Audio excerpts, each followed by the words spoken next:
So, may criminal liability po ang mga taong gobyerno na may kagagawan yan. Yes. So, yes, ano pong ating aasahan, Mayor? Ay Opo, pinapapanagot po namin sila. okay. First things first, we're trying to clear the roads, address the Mm, complaint. mhm. Then, sila po ay sinisiyasat po ngayon Okay, na sige. mapapanagot. Kasi sila rin, mga taong Saan gobyerno, galing ang pera, marami ang pondo? Magkano ginasta? Saan galing ang pondo para maipatayo yan? kasi po, mayroon pong pangalan ng congressman doon dati. Noong nagpadala kami ng notice, biglang tinanggal yung pangalan ng congressman. Hindi po namin alam kung pera ni congressman o pera ng DPWH o pera ng taong bayan. Sinong congressman yon? Joel Chua po. Isa lang ang mananagot, Mm. yung alkalde. Kapag ang pumping station na pinagawa under his watch, under his leadership, ay hindi gumagana, hindi tumatakbo. Sa mga trabaho niyo po dyan sa Maynila. Pero ito nga, Mayor, naglabas po kayo recently ng pahayag, ang panawagan niyo po, ilipat na lang sa local government units ito pong operasyon, maging yung maintenance ng mga flood control systems din po natin. Sinasabi niyo po kasi, palpak yung ilang national agencies, halimbawa na lang, yung DPWH, at madalas, naapektuhan ng political interference. Gusto po naming mas maintindihan, Mayor, bakit po sinasabi nyo na talagang mas magiging effective yung mga flood control projects natin kung hahawakan yan ng LGU? Hindi naman guarantee na magiging effective, ano. Maaring may papalpak din mga mayor o maaring merong magiging epektibong mayor. Pero ang katulad kasi kapag sa lokal, Manong Ted, DJ Chacha, may pananagutan sa taong bayan. Kapag pumalpak ng alkalde, sigurado yun. 3 years from now, sisipain ng taong bayan yun. They'll be out of office. So yung accountability, hindi na magkakaroon ng turuan dahil kailangan maging mabisa yung local chief executive. In this case kasi sa atin ngayon, DJ Chacha at saka Manong Ted, mapapansin mo Manong Ted, maraming kang tinuturong ahensya, di ba? Bukod sa sarili mo, tinuturo mo yung ibang ahensya. Hindi ngayon malaman ng tao, sino ba talaga kailangan naming papanagutin o sino ba talaga dapat na tumutugon. Mm-mm. Kasi parang naging wardi-wardi yung hati-hati ng obligasyon sa taong bayan. Kaya sabi ko, bakit hindi once and for all yung magpapagawa ang national government ng mga pumping station, dahil sigurado naman tayo next week uulan, next month uulan, next year uulan at may magbabaha at may babagyo. O mano ba naman na halimbawa dinownload nila sa local government, at least isa lang ang mananagot, yung alkalde. Kapag ang pumping station na pinagawa under his watch, under his leadership, ay hindi gumagana, hindi tumatakbo. Let's just say, for example, Manong Ted, no? DJ Chacha. Mhm. Yung sunog apog, 7 taon na na ginagawa. Hindi ngayon malaman. Sino ba talaga ang dapat na papanagutin sa taong bayan? Kasi nangyayari, ang maituturo dyan, maring ahensya ng gobyerno. O baka naman Manong Ted, DJ Chacha, may mga politikong nakikialam sa proyekto ng mga ganito na wala naman direct or executive power. Like for example, maintenance, no? Regular na pagkukumpuni. Those are the things. Kaya sinasuggest ko lang naman. Oo, Hindi na oo. ibig sabihin na susundin nila. Oo. Pero ako, at least yung taong bayan, may singilin. Oo. Kumbaga Pag isang tinanong mo ngayon, ikaw DJ Chacha, taga-Tondo ka.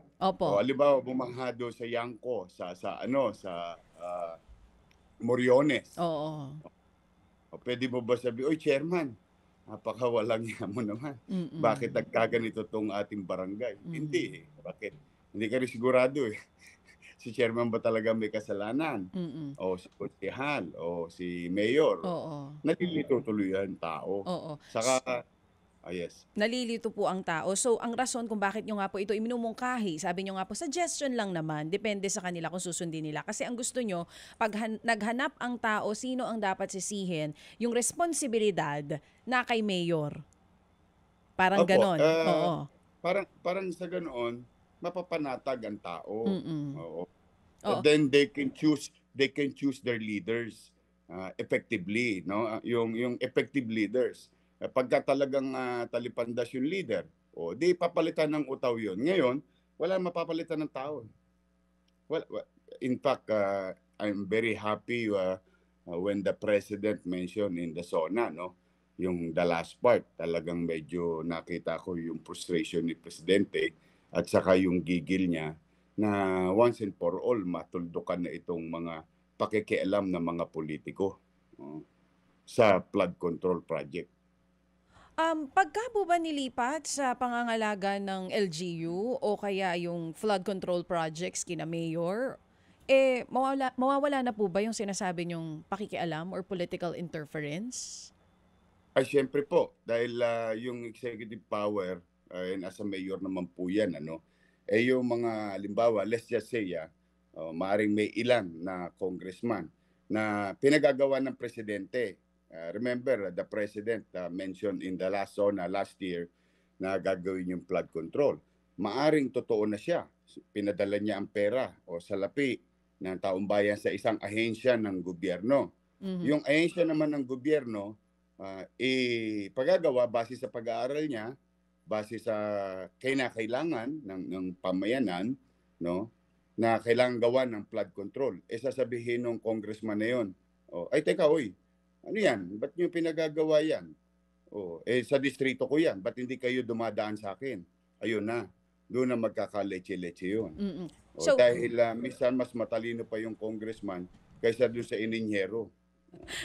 Mas matalino pa si Congressman sa ininyero ha. Pero sige Mayor, sabi niyo po kanina masaya kayo dun sa sinabi ng Pangulo sa nakaraang SONA. Gusto niya nga po ng accountability dito sa sinasabi niya na mga posibleng nagbubulsa nitong mga infra projects natin. Pero baka naman po kasi pag nilipat sa LGU, yun po bang korupsyon mawawala o malilipat lang din po sa LGU? Posible pa rin yun, no? Na may mga talipandas din na local chief executive. Di ba? Pero kasi, ang kaibahan kasi nun, pwede kagad sipain ng taong bayan. May direct na pananagutan. Tingnan nyo po ngayon. Halimbawa po, no? Let's just say, nagbaha ngayon. Let's just say, nagbaha. Bukas may halalan. No? Makapaniningil kagad ang taong bayan. Doon sa leader na makati ang kamay. O kaya hindi ginampanan ng kanyang tungkulin. Then I'll put now the same situation, may baha ngayon, bukas halalan, the same scenario, pero nandoon pa rin sa mga ahensya ng gobyerno. Walang magagawa ang taong bayan kasi politicians can make excuses. Hindi akin yan. Okay, kita mo, hindi mo napansin yung isang congressman, Manong Ted, nung in-interview, sabi niya, wala akong alam dyan. DPWH yan eh. Kawawan DPWH, siya naman ang nasisi. Pero sa totoong tama yung sinabi ni Presidente, wag na tayo magbulahan. Alam naman namin na nakikialam kayo dyan. So ito ho, ilatag natin to sa konteksto ho ni Mayor, no? Kung ibibigay mo nga sa LGU yung full responsibility ng proyekto, yung funding ibibigay mo sa kanila, sila dapat at the end of the day ang accountable. So kapag despite the funding, sa mga proyekto nagbabaha, aakuin dapat ng mayor yung responsibility dito at mangangatwiran siya kung bakit, no? Kasi kung sa congressman, maaring sa panahon ng kampanya sabihin na ako naghanap ng pera para dyan, pero kapag nagbaha na, ay wala akong kinalaman dyan kasi DPWH ang implementing agency. Ganun po, Mayor? Opo. Maaring ang para mawala ang duda naman sa korupsyon, sa halimbawa sa mga alkalde, tama naman yung isang punto ni DJ Chacha na di gawin niyo, implement nyo, tumatakbo na. Kami na mag-maintain. sa amin na yung maintenance Mhm. at poder ng pangangalaga noong ano. It's either that way, no? Or Okay. ibigay nila yung Opo. full responsibility. Yes. Ngayon kasi, tama po kayo, Manong Ted. Ako nakita ko isang interview. Awang-awa ako sa DPWH eh. Kasi nung bandang huli, biriin mo, 4 na bagong deep pumping station sa Maynila. Ang tagal na. Noong pinagagawa, alam naman natin pinakikialaman ni Congressman, nung hindi na tumatakbo, nung in-interview, wala akong alam dyan. DPWH yan. O kawawan DPWH, mas kawawa ang taong bayan. Saan district Bakit? yon, Mayor? Distrito po yon yung in-interview na congressman na yon. Sino Etong congressman doon sa Sunog-Apog. District 2? Si Valeriano po. Okay. So, yan may sunog-apo? Opo, yung Sunog-Apog. Okay. Yung sunog-apog na yan, Mayor, yung funding po nung 7 taon nang ginagawa, yan ba'y funding sa flood control projects under DPWH o ito ay bahagi ng Metro Manila Flood Management Project na inutang natin? Ay hindi ko po alam kung saan ang funding, pero ito po ang funding. It started 2018. Tama naman po si Congressman Valeriano. Mhm. Hindi pa siya congressman ito. Kaso po 2019 congressman na siya, no? Mhm. Hanggang ngayon po June 23, 2025 hindi pa gumagana. Ay nabot po na 774 million. So, Isang kalsada lang ito. opo, ang implementing agency po, DPWH. DPWH po. Okay. Sige. So, willing ba kayo makipagtulungan ngayon? Kasi, di ba yan ang mga gusto nating maimbestigahan? Yan ang tinutukoy ni Presidente ng ganyang uri ng mga Exactly po. proyekto? Opo. Ito yun, I think dito nag-init ang ulo ni Presidente. Di ba? Tingnan niyo po kung kayo po lalagay sa sitwasyon ni Presidente. Manong Ted, pinadala mo yung pera. Binigyan mo ng pondo. Pinai-implement mo because you want to put an end to the problem. Ikaw naman panatag, 1 year thereafter, hindi gumagana. Talagang magpapanting din naman ang tenga mo kahit paano. Di ba? Sino ang district engineer? Hindi ko po kilala yung mga yan. Ano po yan? Mga DPWH po yan. Okay, sige. So, ganito po. Maliban sa DPWH, doon naman sa papel ng MMDA, isa rin po sa complaint na ating pong naririnig nga, ang MMDA may sariling project din. And then ang MMDA, kapag nagbababahan, ang sinisisi, yung nagtatapon ng basura, yung bumabara po sa kanilang pumping station. Ano pong take nyo? Dapat back ang LGU na kayo na rin para talagang hindi na pwedeng mga twiran din po ang sino man. Kasi ang MMDA din po, mahilig din magturo. Basta po ganito, katulad niyan, no? We have 71 pumping station in Metro Manila. At yan, nasa creek na pangangalaga naman ng MMDA. Out of 71, 24. It's the same thing. Yung sa MMDA, tumatakbo yung pumping station. Gaganituin ko lang, no, Manong Ted. Pagagawa ng DPWH, pag gumagana na, ibibigay na at tatanganan na ng MMDA. Kasi yung mga creek, under sa pangangalaga nila. So, after ipagawa, ipapatangan sa ibang ahensya ng gobyerno. Yung lokal na gobyerno, walang kinalaman sa pagpapagawa, sa pagmimintena. Kaya ang mangyayari, pag may basura, may baha na puno yung mga creek, ang laging masisisi ay ahensya ng gobyerno or taong bayan. Kaya nangyayari, kaya sabi ko, kaya nga sinasuggest ko, bakit ba hindi na lang ibigay sa mga lokal na pamahalaan? Total, may direct mandate kami at saka may accountability kami. Opo. Mayor, sa Maynila, ilan ang pumping stations na nandyan sa inyo? Out of 71, nasa MMDA, under sa management ng MMDA sa Metro Manila, kami po 24. So 24 po ang nasa sa inyo. Yan 24... Kami ni Malabon ang malaki. Opo. Manila at Malabon 17. Other than that, barya na. Opo. Sa 24 na iyan, gumagana po lahat sa inyo? Opo, itong mga pumping station ng MMD, gumagana naman. Mm-mm. Yung mga bagong pinagawa, ang apat to, Sunog Apog Pumping Station, Estero de Abad Pumping Station, Remedios Pumping Station, Padre Paura Pumping Station.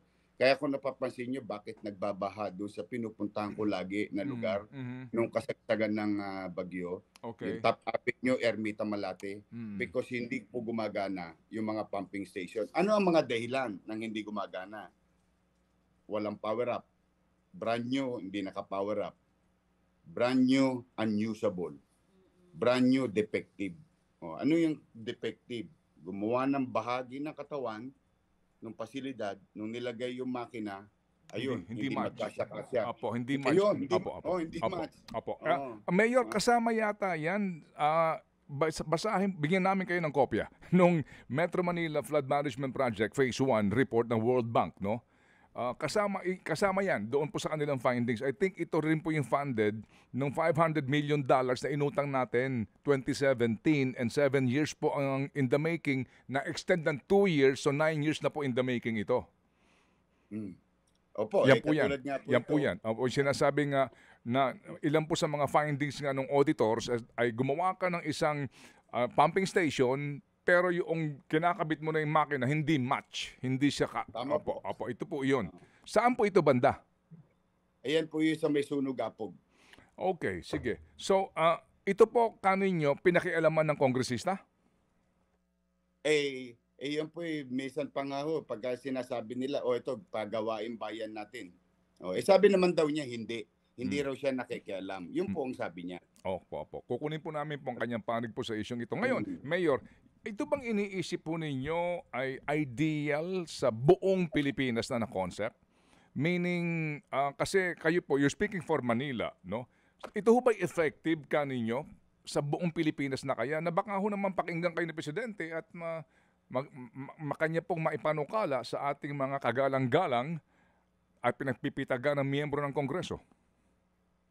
Hindi ko po masisigurado sa inyo kung effective. Pero isa lang po sigurado ako, may mananagot sa taong bayan na mga politiko. Yun yung point ko. At sigurado naman ako, whoever knows their geography, whoever knows their constituency, whoever knows their people, it's the local government chief executive. Yung problema ng kalsada at yung paulit-ulit na problema ng mga ilog, ng mga creek, riverside, and so, laging governor and mayor. Because yan ang laging nasa locality. Opo, kumbaga din po nga, no, para ho yung para wala ng turuan. Opo, pati sa issue po ng corruption, no? Yung pondo, kayo po, ito ho ba from the funding sa ida-download sa inyo, kayo magpapabid, kayo ang magbabantay hanggang sa matapos para wala na pong usapin pa ng sino mang sisisihin kundi yung mayor? Pwede. Kung wala naman silang tiwala sa mga mayor, baka katulad din kami ng mga ilang congressman, no, na talipandas. O di gawin nila, yung pondo nasa kanila, ipagawa nila. Tapos ibigay sa amin ng maintenance and operation. Kasi Manong Ted, Para bibigyan everybody kita happy. Joke lang po. Hindi. Opo. Yung sa amin kasi minsan halimbawa walang utaw yung pumping station. Nowhere to be found yung kanilang tao. How can you operate that in the midst of what do you call this, aberya? Pero preferably para isa na lang ang ihohoyo, isa na lang ang mananagot, isa na lang ang pupugutan ng ulo ng taong bayan, let the local chief executive manage, operate, and build it. Opo, kasi nga mahirap din kung pauubaya sa inyo, Mayor. Kasi si Mayor, makakatwiran din. Substandard yung pinagawa ang dami mong katwiran kapag pinaubaya na lang sa'yo. Di ba? Hindi, mas maganda yung ikaw magpapagawa, ikaw magpapatayo, ikaw lahat magbibid. Ikaw na lahat. Para yung sole responsibility Nasa iyo lang. Yorme. Di ba? Para gumulong ang ulo mo sa taong bayan kapag kapalpak yung pinagawa mo. Can you imagine one pumping station would take about 2018, 2025. So 7 years hindi paggawa. Magkano yung cost? 800 million? 774 million. Baka kulang pa yung pera. Hindi ko po alam, hindi po ako ininyero eh. Isang Okay. pumping station lang yan? Yung sunog apog lang po yan? Yan po yung nakalagay rito sa data. Oo. Baka kulang pa sa pondo, Mayor. Kaya hindi matapos-tapos. O di alisin na natin ng mali siya sa ating isipan. Kung kulang sa pondo, di sana dagdagan na nila para matapos na, para magamit ng taong bayan. Kaya you could imagine na Manong Ted, parang dagat-dagatan yung sunog apog nung nakaraang Pag-uulan. bagyo Opo, o last opo. week pag-ulan. Opo, sige. Okay, marami po dito ang may reaksyon nga dito sa inyong panukala, no? Ang iba po nagsasabi nga, oo nga naman. Opo, I mean, para ho yung accountability, isa lang. And then sabi naman ng iba, paano si Eddie? And sino si Eddie? Eddie kami, Eddie sila. Tama naman yan, no? We must put doubt on every suggestion. Maganda naman yan, no? At least nagkakaroon tayo ng mga way para paano ba iwasan niya mga pag-aabuso sa pondo ng gobyerno. Kaya lamang ito kasi ang kagandahan lang, Manong Ted, mananagot talaga yung local chief executive. May sisingilin ng taong bayan. Taon-taon na yan. Biri mo, Manong Ted, elementary pa lang ako, lumalangoy na tayo sa baha hanggang ngayon. Pero mapansin mo, walang nanagot. Pasinin nyo lang, Manong Ted. Walang nanagot. Baka estudyante pa kayo sa Maynila, Manong Ted. Baha na dyan. Tama. Sa Loton po, lumalangoy na kami dyan 1974 pa lang. 1974 pa lang. Opo, dyan sa City Hall sa Manila. Opo. Hanggang tuhod na ho ang baha dyan dati habang kami papasok sa Intramuros. Opo, pero kahiyang nyo yata yung nangkutis nyo ang baha, no, Mayor? Kung kayo lumalangoy. Okay. Hiyang ka daw sa baha, Mayor. Kahiyang nangkutis nyo yung baha. Okay. Oo. Mas naging mestizo may pahabol. Oo. Hiyang ako sa burak. Mayor, Opo. ito tanong ko na rin kasi dami rin po nasa comment section itong nagpalutang ulit ng issue na ito. Meron po kayong pinagiba na barangay hall dyan sa may Santa Cruz, Manila. Ang sinasabi sa mga balita, kaya nyo po pinagiba dahil walang permit at parang nakaharang, tama po ba, sa sidewalk ng isang eskwelahan. Mayor, gano'n nakatagal, nakatayo yung pinagiba po ninyo na barangay hall at kailan nyo lang nalaman na wala po palang permit yan? Iyon po, dala nang nagrereklamo sa akin yung nung kasagsagan ng kampanya. Hindi ko naman alam. Dati kasi nung mayor ako, wala naman yon. 3 taon ako nawala. Nung nangangampanya, sumulat sa akin yung mga magulang ng eskwelahan, teacher, at saka mga alumni. Di nung natanggap ko yung sulat, pinuntahan ko. Masyasya ka naman talaga. Ibiri mo gate ng eskwelahan. Tinayuan ng 4 na palapag. Alam mo ang anong lapad? Anong lapad, Manong Ted? Kasi lapad ng bangketa. Nasa bangketa. Ayun. Tapos, nag-alkalde na ako. Salamat sa Diyos. Sabi ko doon sa engineer, sabi ko, tingnan nyo nga, may building permit ba yan? And so on and so forth. Kasi, roads, alleys, and boulevards, by space, no, Manong Ted, is beyond the commerce of man. May mali na kagad. Bukod sa reklamo ng mga magulang. May building permit ba? Wala. Yun, dinuro ko agad. Yun nga po. Hindi ba meron din dyan pakakasala yung kapitan mismo na pumayag. At saka yung city engineer? Hinahanap po na, wala pong hindi po dumaan sa local government. Let me be clear. Ito ang maganda, Manong Ted.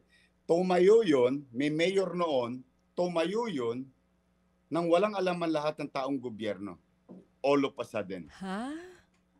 Sandali lang. Hindi naman po yan pwedeng maitayo sa loob lamang ng overnight, di ba? Exactly.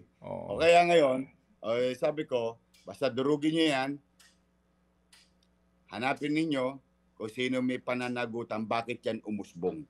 Yung particular na barangay na yan.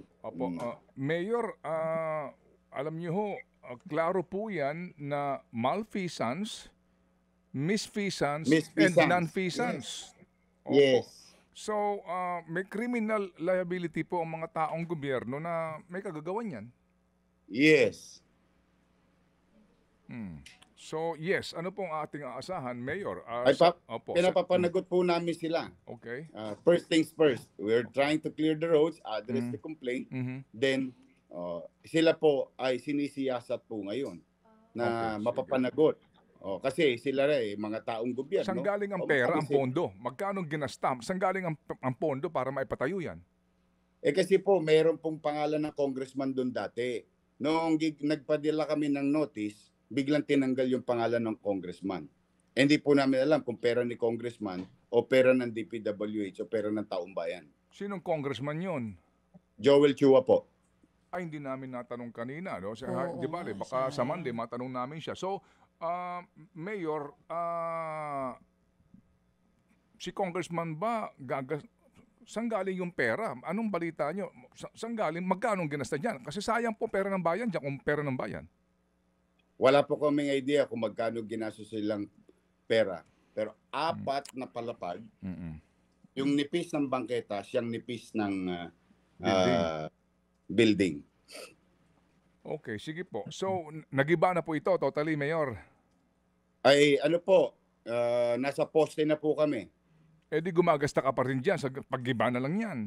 Siyempre, ngabirin mo araw-araw doon, minamaso yun, yung mga building na yan. Okay. Mayor, oo. Nakakapanghinayang pero bawal Ano Yes. gagawin natin? Mayor, Congressman ng Maynila si Joel Chua, nagkaroon po ba kayo ng chance na kausapin siya mismo? Total, congressman naman siya dyan. Para itanong na kung yung pinaghiba namin, nandun yung pangalan nyo. Ayaw po nila akong makita. Okay, Hindi sige, po sige. ako kagiliw-giliw sa kanila. Opo. Pero kayo ba'y sumulat sa kanila formally ang Office of the Mayor to advise the good congressman? I don't want to accuse them.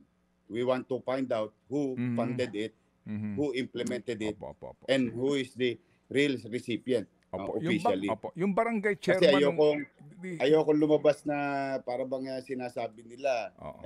katulad yung sinabi nung isang congressman sa DOS, namumulitika, nung sinasabi ko noong kasagsagan ng pandemya, kasagsagan ng baha, sabi ko, Okay. hindi po tumatakbo yung pumping station. Sumagot kagad yung congressman.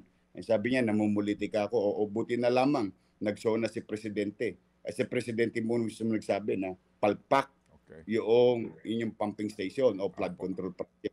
Okay, sige. Last na Sige. lang, Mayor, kasi baka Sure. next time di natin siya makausap. Oo. Yung tungkol po dun sa investigasyon sa basura, tuloy-tuloy po ba? Ano na pong update doon? Awa ng Diyos, nagno-normalize na po kami. Nakukuha na po yung basura. Ngayon naman, meron kaming isang nakita na ginagawa kaming tapunan ng mga ilang individual na galing sa ibang bayan. Yung pala nung araw, about a year ago, no, may nangongontrata mga private car or vehicles, kukunin yung basura doon sa isang syudad, itatapon doon sa Happyland, sa kanto ng Kapulong, sa Kaarten. Kahapon no, nahuli namin, nakakulong na po ngayon. So yun ang mga binabantayan namin. Kasi dati nakakalat ang basura. Siguro kala ng mga ibang taga Metro Manila, pwede na kami tambakan ng basura. But we will make sure that these things are in order.